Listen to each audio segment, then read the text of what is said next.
welcome to Joyful Gathering Nightclub. Like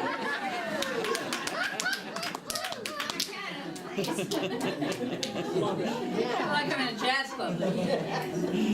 So that's one way to wake up the day, right? You hear about God in every kind of form and way, and that includes our nightclub music. Played by fabulous Lindsay and So I was going to start the talk with a brief description of our conference, but we've really gotten into that a lot. But the one thing we haven't talked about is the theme of the conference was about brilliance. And the brilliance was demonstrated by the symbol of a diamond. And the diamond has 4 C's. Do it. Cut, color, clarity, and carrots. Thank you. So quite a few of the speakers, when they presented, spoke about how we as humans are like diamonds, each and every one of us. Because we know that at the very core of our being, there is this brilliance that is waiting to express. This brilliance that is the truth of each and every one of us. And then when we get in contact with that brilliance, we really come alive. We come in contact, we come into our God self. Because even if we're not in contact with it, our God self, it is always present, always present. And so each and every one of us shines our uniqueness when we choose to. It's there. So that's all you have to know. It's there. And today we're going to embrace the concept of beauty. So our quality today is beauty. And I cannot begin to describe the glorious beauty of Unity Village. We tried to. It was so exquisite. But what struck me most was the beauty of all the people we came in contact with. Everyone. The staff could not have been more glorious, more friendly, more helpful, more loving. And so every person there had a beauty. And that is what truly stuck with me, was the beauty of each person. And it's not the physical beauty we're talking about. It is that inner beauty that shines through, because there was so much joy and connection that the beauty of everyone it just overflowed my heart. The consciousness was so brilliant and so there. It was a perfect name for a conference, brilliance. And the president of Emerson Theological Institute, which is the educational branch of our affiliation with Anton, which is Affiliated New Thought Network, okay? Dr. Angelo Pizzello, he repeated these words, he imparted these words a few times, and he said, consciousness, contrary to love, cannot survive. Consciousness, contrary to love, cannot survive, because everything is based on that God love. Everything. There is nothing that exists in true reality. It looks like it in human experience, but in true reality, love is the absolute consciousness that cannot, anything in opposition to that cannot survive. Impossible. Impossible. And with that in mind, we're going to move into our theme for this month, which is about embracing life. And I started this in September. It's been like trips and people, and so it's been the speaker here, and then more of it, and then the speaker here, and more of it. So we're going to continue it and then add on to it. So it's about embracing or doing life in a new way. How about that? Doing life in a way that serves our highest good. If things have not been going the way you want them to go, it's time to do something different. So that's what we're going to continue to talk about through the whole month of October. So with that in mind, let's move into our theme for this month, embracing life, and really deepen into these concepts. I want us all to deepen into these concepts to use practically in our life. This is not a bunch of words. I say this, but it's not. It's a way of living life and consciously creating the life we want to live. And we can do that. Every single person can do that. So let us help you do that with the experience of life with the lower. Remember, anything you see in capitals in New Thought is describing the divine. And the smaller case is us humans who are divine, but we have experiences. So as we have this human life, let's infuse it with more joy, peace, love, abundance, health, community, etc., etc. By providing thoughts, ideas, and connections for connecting with the capital L, life itself. Because that is the whole purpose of our being here. The only thing we have to fear is not being connected to God. We think we're separate.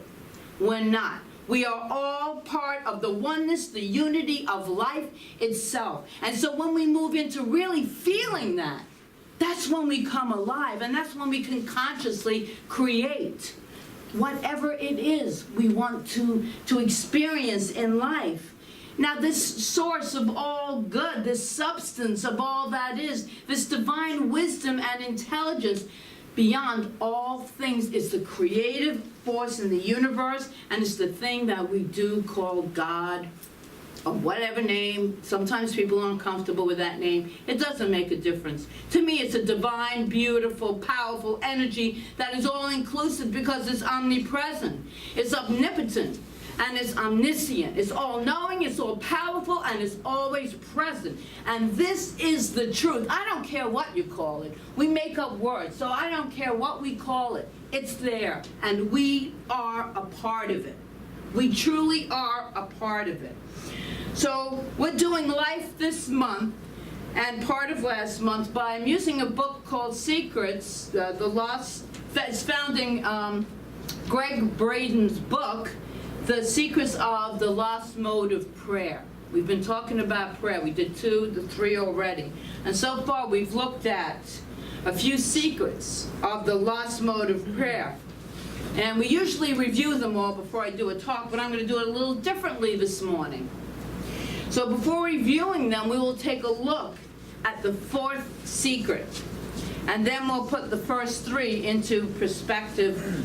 We'll put it all together. And finally, we will add in the 5th, which will be next week. As we do that, we'll build a new way of doing life. Unless it's working out so incredibly perfect and smooth and harmonious and abundant for you, then don't change. You're doing it right. But if you got a few blips, like most of us, then you might want to do it a little different. And I found out the more I become conscious, really conscious of something takes place in my life, you know, what lesson is in this for me and how can I do it differently? Then everything changes. Otherwise, we stay in that victim consciousness. To introduce the secret, well, it's not the secret, it's secret number 4 in Greg Braden's book, okay? I'm going to use a quote by Amit Ray in his book, Meditation, Insights and Inspirations, where he says this: God is the most beautiful, and beauty is the expression of God. If you can't understand beauty in the world, how can you understand God? So the 4th secret in this lost mode of prayer is beauty is transformative. It's transformative. It's so good. I love it. Every person's, I feel like I lived it, and I'm going to continue to live it, because I'm going to take this into my life and use it practically as a way of living. So every person's experience of beauty is unique. But when we encounter true beauty, really true beauty, we all can recognize, then we are so uplifted. You know, when we're out in nature, we're in a place that's absolutely beautiful or not, which we'll get into that too. Beauty is so uplifting. So I have an example. Person This is an example of an Amish man and his son, and they were visiting a large mall. The first time either of them had ever been in such a place, where they gazed at these bright lights and vivid displays, and where there was a mixture of awe and slight disdain. So they came upon a wall with 2 silver doors on it, and they'd never seen elevators before.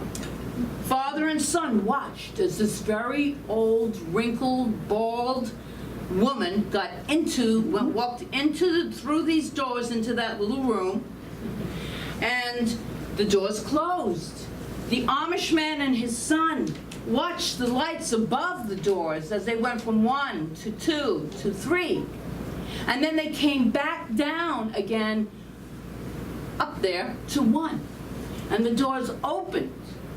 And out came this stunningly beautiful 25-year-old woman who smiled at the father and the son as she passed by.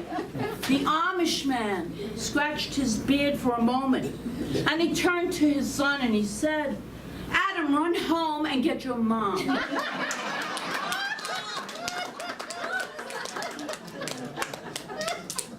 Okay, that's an example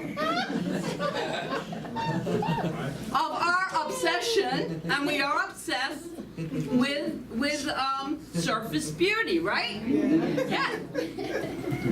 But there is beauty that shines so deep inside of so many that it is so powerful, so amazing, so amazing. And like I said, I witnessed beauty after beauty after beauty. All you had to do was shut down the humanness of like, oh, I don't feel like sitting over there and talking to that person. I don't even know that person, blah, blah.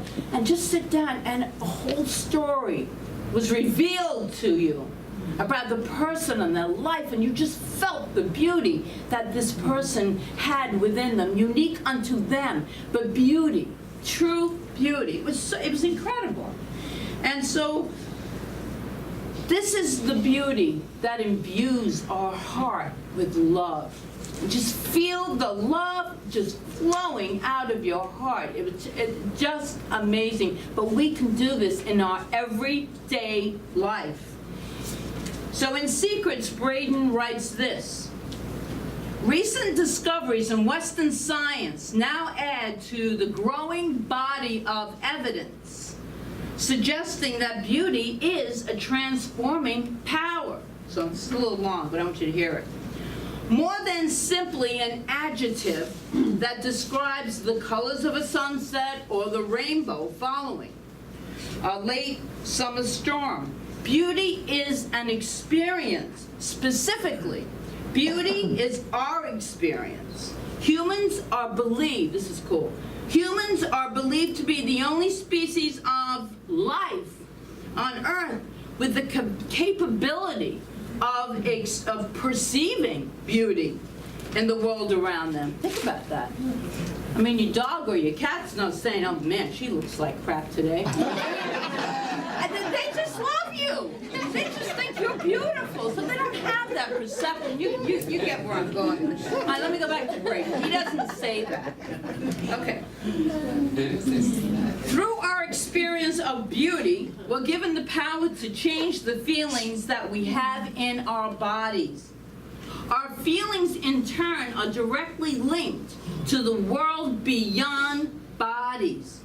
The ancients believed the feeling, especially the form of feeling that we call prayer, is the single most powerful force in the universe. Oh, hear that? The single most powerful force in the universe. As we disclosed, the first talk I did was on the feeling and combining the heart and the head, and then praying from that place. So when we say that beauty has the power to change our lives, it's no exaggeration to say that the same beauty also has the power to change the world. The key is that we must find a way to see beyond the hurt, the suffering, and the pain that the world is showing us, and recognize the beauty that already exists in all. Only then will we have unleashed the potential of prayer in our lives and its power in our lives. So much going on in the world that is so disturbing and upsetting. And I know for myself, the most important thing and the only thing I can do is pray. Pray with all my being. Pray that there is a power for good that is operating no matter what the experience is. Things have been going on our planet with our humans forever. Forever. This is not new. Maybe the way it's showing up is new. But it's not new. And until we can get to that place of holding the light, of being the light bearers, the light showers, we cannot heal our planet. And our planet is in dire need of healing right here, right now. So again, the fourth secret is beauty is transformative. Perhaps we should say seeing, recognizing, feeling, and appreciating beauty is transformative. Charles Fillmore, on his Talks in Truth. Myrtle and Charles Fillmore are the founders of Unity. Myrtle was sitting in her living room for a while. She went out of the living room, but she started her ministry by healing her own incurable disease. And by doing that, people came from all over. This is how Unity started. You got to see this. Millions of people all over the world are part of Unity. And it all started with this one woman who had an incurable disease, and she healed herself through the power of prayer. So her husband, Charles Fillmore, wrote the book, Talks on Truth. And he said, God's beautiful universe is all about us, only awaiting our acknowledgement of its presence. We walk by such beauty every day. We don't stop to see it and feel it. More importantly, is to feel it. Ernest Holmes, the founder of religious science, wrote in Richer Living, I believe it was Plato, he said, who said that God is love, truth, and beauty. It has always seemed wonderful to me that one of the world's greatest thinkers should have included beauty as a necessary part of the divine nature. How evident this beauty is everywhere we look. How wonderful is the landscape, the sunset, or the color of a desert at dawn. How beautiful is the daffodil in its sweet simplicity. And what majestic beauty and strength in the mountain and the wave. Everything, he writes, is rooted in beauty. Everything is rooted in beauty. Beauty is harmony and right proportion. It is symmetry and charm, grace and loveliness. Surely we should identify ourselves with this terrific beauty that pours its warmth and color over everything and seems to be at the root of our being. It's Ernest Holmes.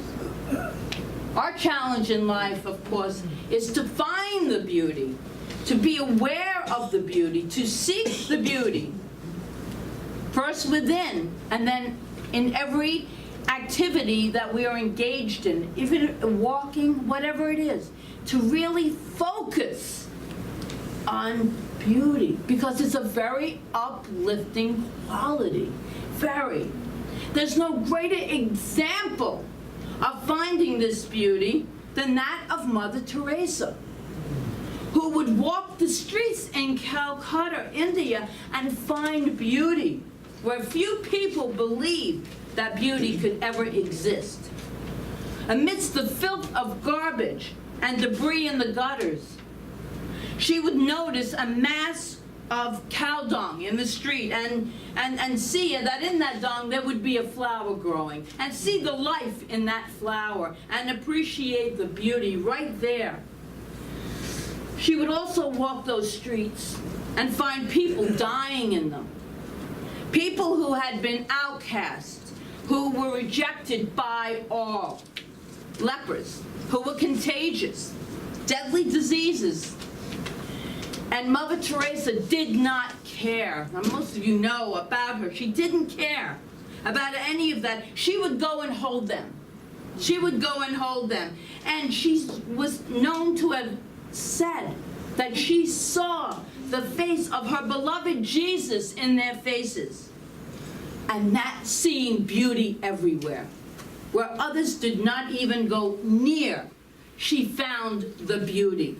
That's why she's a saint, because she could find beauty in anything and everything. That's for us to remember, for us to move along and do. Braden writes this: with no words of explanation, no rationalization, and no justification, masters such as Mother Teresa believe that beauty simply exists. It's already there. It is everywhere, and it's always present.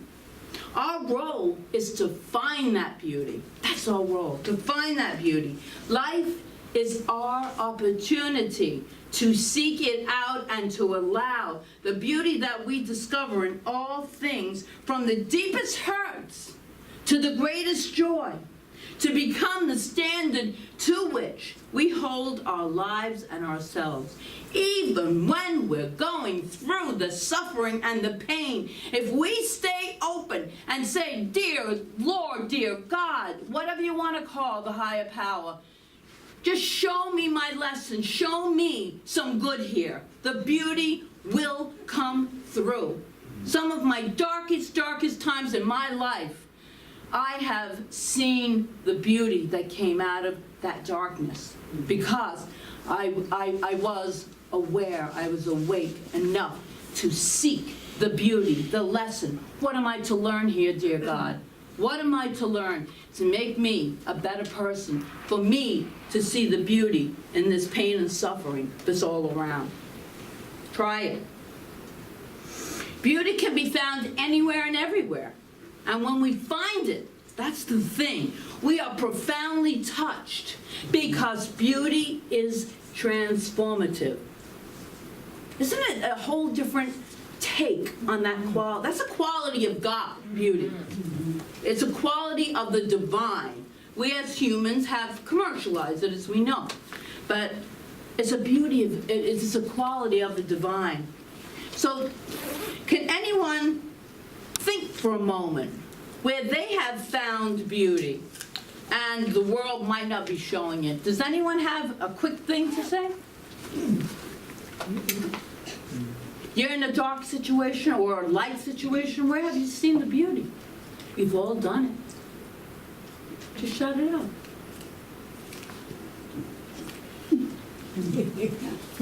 All right, so no one's seen. Thank you. One person's good. I've seen, like you said, myself at the very bottom level of despair and depression, and I've worked through going up to the level of joy and realizing that. So being at that level, I was able to learn how to work through getting to the point of joy and seeing the beauty of what I went through, and now grateful for that low depressional stage of despair. Hope. Yeah. Beautiful. I had a jazz drummer say to me recently, we were talking about the origins of jazz and that it came from slavery, and the juxtaposition of white European musical instruments and slavery and the African rhythms. And I said, I have such a hard time holding those two things together, because the thing I love the most, jazz, comes from the thing I hate the most, And he said to me, and he was a black man, he said to me, I look at it as a triumph. What came out of that, we all triumphed. And I said, this is seeing the beauty, and I could never do that before, but I'm eternally grateful to him. Sue? In death, in losing someone, seeing someone die, or being with them when they die, in the transition, realizing the greatest loss and grief that you have is also the greatest gift of triumph, realizing why we're alive, knowing their spirit won't be physical, but still exist. Thank you. So even in death, which is, it says transformation. I mean, we don't believe in death and New Thought.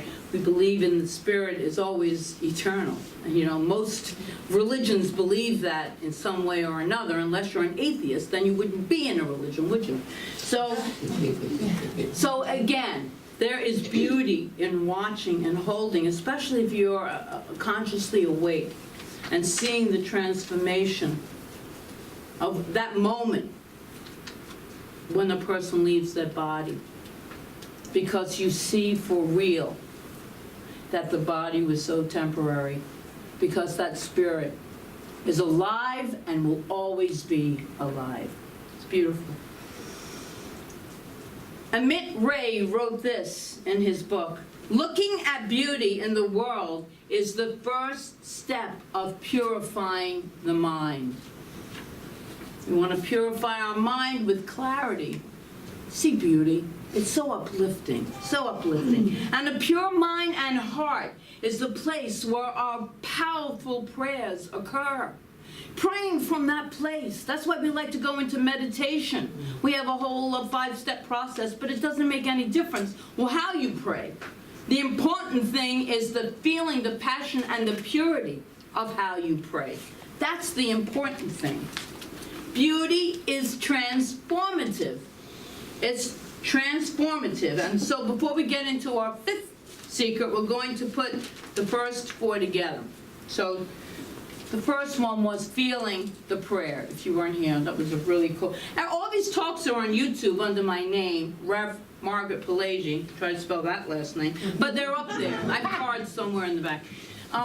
They're all on YouTube, so you can watch them all. So feeling is the prayer. Feeling, we got into that really deeply. Feeling is the prayer.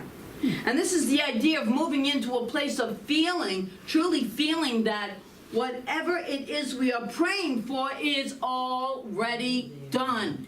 That feeling of completion. Feel yourself, if it's a job, feel yourself already in the job of your dreams. Feel what it feels like. How uplifting it is. See yourself putting that check in the bank every week. You know, that's the prayer. So we pray as if it already exists. Or as Holmes said, we must vitally know and experience it in every corner of our mind and vibrantly feel with every part of our being. Now here's a little secret that 2, 3, and 4 all help us get there. So the next one, the second one, the third one, and the one we just spoke of, beauty, get us to that place of feeling is the prayer. So the secret number 2, hurt is the vehicle. We talked about hurt, pain, and suffering. We didn't want to do a spiritual bypass, as many people do. They go right to, oh no, don't say anything about hurt, suffering, or pain. That's not spiritual. I'm going right here.